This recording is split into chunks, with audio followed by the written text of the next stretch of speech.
Père, du Fils et du Saint-Esprit. Amen. Loué soit Jésus-Christ à jamais. Nous sommes au 4e dimanche de Carême, la Sainte Quarantaine. Nous sommes en marche vers le mystère pascal, vers les célébrations pascales. Or, c'est une grande joie pour nous que petit à petit nous avançons. Le carême a commencé très dur. Maintenant, c'est comme si nous sommes déjà rodés dans le carême. La première lecture tirée du livre de Josué, chapitre 100, versets 10 à 12. La deuxième lecture, 2 Corinthiens chapitre 100, versets 17 à 21. Et l'évangile, le Saint-Évangile de Saint-Luc au chapitre 15, le chapitre 15 du Saint-Évangile de Saint-Luc. Dans la première lecture, c'est l'histoire du peuple d'Israël, racontée par le prophète Josué. Moïse, Dieu a confié son peuple à Moïse. Nous avons vu dimanche dernier, Dieu a vu la misère de son peuple et a entendu le cri de son peuple et il a choisi Moïse pour libérer son peuple. Et Moïse a effectivement accompli le devoir que Dieu lui avait demandé. Et en accompagnant son peuple à traversant la mer Rouge à pied sec, premier miracle, merveille de Dieu, Dieu marche avec son peuple jusqu'à lui faire traverser la mer Rouge à pied sec. Mais arrivé au désert, il les nourrit de la manne. Le peuple s'est nourri par Dieu lui-même. Dieu lui-même prend la responsabilité de nourrir son peuple, ses enfants. Mais Moïse ne pouvait plus continuer. Alors le témoin est donné à Josué d'accompagner le peuple jusqu'à la terre promise. Jusqu'à la terre promise. Mais qu'est-ce que Josué fait? Josué fait aussi, mais ce n'est plus la terre, la mer Rouge qu'il faut traverser à pied sec. Maintenant, c'est le Jourdain que Josué fait traverser le peuple de Dieu, le Jourdain, à pied sec, jusqu'à la terre promise. Le peuple arrive à la terre promise, il commence à travailler, cultiver les fruits de la terre. Et il récolte les premiers fruits de la terre. Dieu arrête la manne. La manne cesse de tomber. Ça, c'est le sévrage. Dieu sert son peuple. Il se nourrissait du lait de Dieu. Alors l'enfant qui devient grand, Dieu te fait sévrer. Comme la maman fait le sévrage de son enfant. L'enfant commence à nourrir, à manger la nourriture solide qu'il prend. Voilà la responsabilité. Le peuple prend la responsabilité entre ses mains de manger à la sueur de son front. La manne ne tombe plus.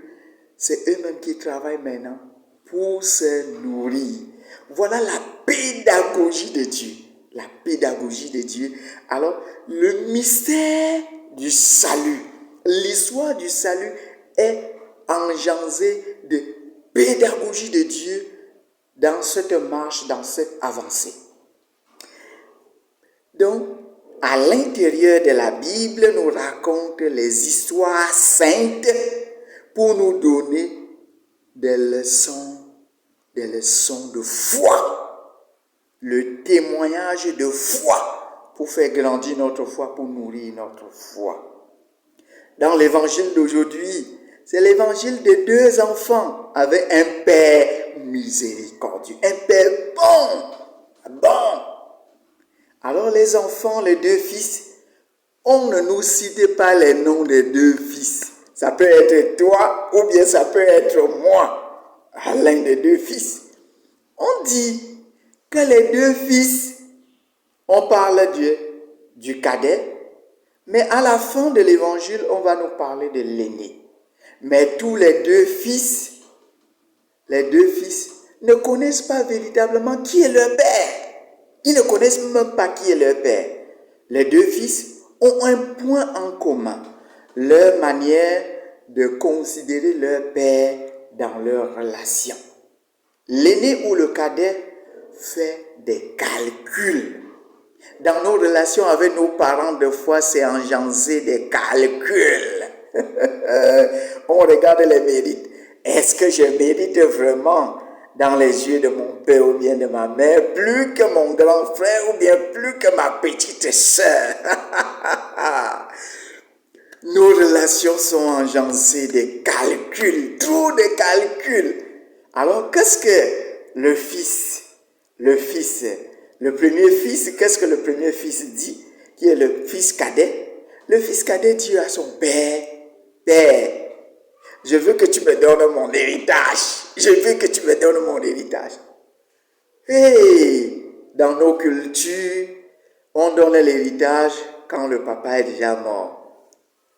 Quel est l'héritage que tu veux? Du bien ou bien de la mort de ton père?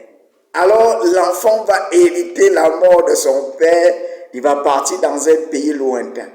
Il s'écarte de son père. Donc ça veut dire qu'il a pris la mort de son père. Il est déjà mort. Il n'existe plus. Alors il part. Arrivé là-bas, il mange et gaspille tout le bien. Toi, mon frère, ma soeur, tu connais les biens que Dieu t'a donnés. Tu connais les talents que Dieu t'a donnés. Tu connais les dons que Dieu t'a donnés. Tu connais les capacités que Dieu t'a données. Qu'est-ce que tu fais avec? Qu'est-ce que tu fais avec? Est-ce que toutes ces capacités, ces dons, ces talents que Dieu t'a donnés, tu mets ça en œuvre pour la gloire de Dieu, pour le salut de tes frères et de tes sœurs? Des fois, on gaspille. Toi aussi, mon frère, ma sœur, qu'as-tu fait de ton baptême? Pourquoi tu gaspilles les effets du baptême? Les effets. Qu'est-ce que le baptême produit en toi? Tu as fait quoi de ça? Des grâces reçues. Les grâces que tu reçois de l'Eucharistie. Les grâces que tu reçois de l'Église. Les grâces que tu as reçues de Dieu. Alors tu es parti.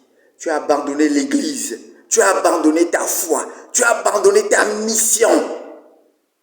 Il y a beaucoup qui ont abandonné leurs enfants, leur foyer. Ce sont eux qu'on nous montre ici comme le fils cadet qui prend l'héritage et qui s'en va. Il est mort. Il est mort. Son nom n'est plus inscrit. Et il arrive là, il a gaspillé le bien, il n'a plus rien. Il part travailler chez quelqu'un. Et alors, il entre au fond de lui-même. Quand la misère te touche, c'est là où tu rentres au fond de toi-même et tu vois maintenant, tu découvres ce que tu étais avant. Alors tu commences à dire, si je savais, viens toujours après, mon frère, ma soeur. Alors il veut revenir vers son père. Il compose un poème pour revenir raconter ça à son père. Quand je vais arriver vers mon père, je dis, Père, pardonne-moi. Mais il a dit quelque chose, il a appelé Père. Donc il considère toujours celui-là comme son Père. Pardonne-moi. Pardonne-moi. Alors il revient, mais le père l'accueille très bien, il l'embrasse, il le considère toujours comme son enfant. Mon frère, ma soeur, quand tu pêches, tu es écarté. Alors tu ne peux plus communier parce que tu vis dans un état de péché. Dieu te considère toujours comme son fils. Dieu te considère comme toujours son fils. C'est pour cela que le père refuse que l'enfant raconte les derniers passages. Je ne mérite plus que tu puisses m'appeler enfant. Je veux devenir ton esclave. Il va devenir l'esclave de qui? Donc ça veut dire nos enfants qui sont chez nous, quand ils travaillent chez nous, ils pensent qu'ils sont les esclaves dans nos maisons. Que papa doit me payer, maman doit me payer. Maintenant, il n'y a plus les enfants qui travaillent pas gratuitement. Ils demandent, si je fais ceci, tu vas me donner quoi? Là-bas, quand il était là-bas, les porcs étaient mieux nourris que lui. Il était plus bas que les porcs. On cite même les porcs. Les porcs dans la Bible, c'est un animal impur. Donc, l'enfant était plus bas que l'animal impur. Regarde là où le péché nous fait descendre plus bas que l'animal impur. Alors je vais revenir vers mon père, je vais lui dire, Le Père ne lui est pas laissé raconter cette bêtise-là, parce que le Père lui considère toujours comme son enfant. Donnez-lui les vêtements, bague aux doigts, les chaussures aux pieds. Donnez-lui les habits pour le revêtir de la dignité des enfants. La bague au doigt, c'est le signe de l'alliance. Il soude encore l'alliance avec son Père. Les chaussures aux pieds, c'est la sécurité du Père. La sécurité. Donc, le Père lui donne tous les garanties. Et maintenant, c'est la fête, le veau gras. Festoyons. Mon fils qui était mort parce qu'il a hérité la mort de son père, qui était mort, il est revenu à la vie. Vous voyez, non? Il n'a pas hérité l'argent, mais la mort de son père. Puisque l'héritage veut dire la mort. Hériter quelque chose, c'est prendre quelque chose de quelqu'un qui est mort. Mais l'enfant revient. Quand le fils aîné maintenant rentre, il entend le bruit de la fête. Qu'est-ce que le fils aîné dit? Mon père, je suis toujours avec toi, mais tu ne m'as rien donné pour festoyer avec mes amis aussi. Ça veut dire le fils aîné aussi est dans les calculs. Il est dans les calculs, mon frère, ma soeur. Il est dans les calculs. Il est dit, depuis qu'il est avec, le père lui dit, ce qui est à moi et à toi. Ce qui est à moi et à toi, mon enfant, il ne faut pas calculer. Il ne faut pas calculer. Alors, ce qui est à moi et à toi, mon fils. C'est la leçon que je veux vous dire. Il y a une phrase que je retiens beaucoup de cet enfant qui dit, mieux vaut être esclave dans la maison de mon père que de souffrir ailleurs. Mon frère, ma soeur, mieux vaut être esclave dans la maison de mes parents que de souffrir ailleurs. Mieux vaut être esclave dans mon foyer avec mon mari que d'aller souffrir ailleurs. Mieux vaut être esclave dans ma communauté que de sortir d'aller souffrir ailleurs. Mieux vaut être esclave dans l'église que de sortir l'église d'aller souffrir ailleurs. Que le Seigneur nous donne la grâce vraiment d'avancer pas à pas et de comprendre ce Père miséricordieux qui n'est que Dieu. Dieu ne fait pas de différence entre les hommes. Dieu ne fait pas les différences. Revenons vers le Seigneur et le Seigneur va nous accueillir comme toujours ses fils bien-aimés. Restons les fils bien-aimés du Seigneur et le Seigneur va continuer à nous combler de grâce et des dons nécessaires. Loué soit Jésus-Christ à jamais. Bonne marche vers Pâques. Ce sont les deuxièmes scrutins ce dimanche.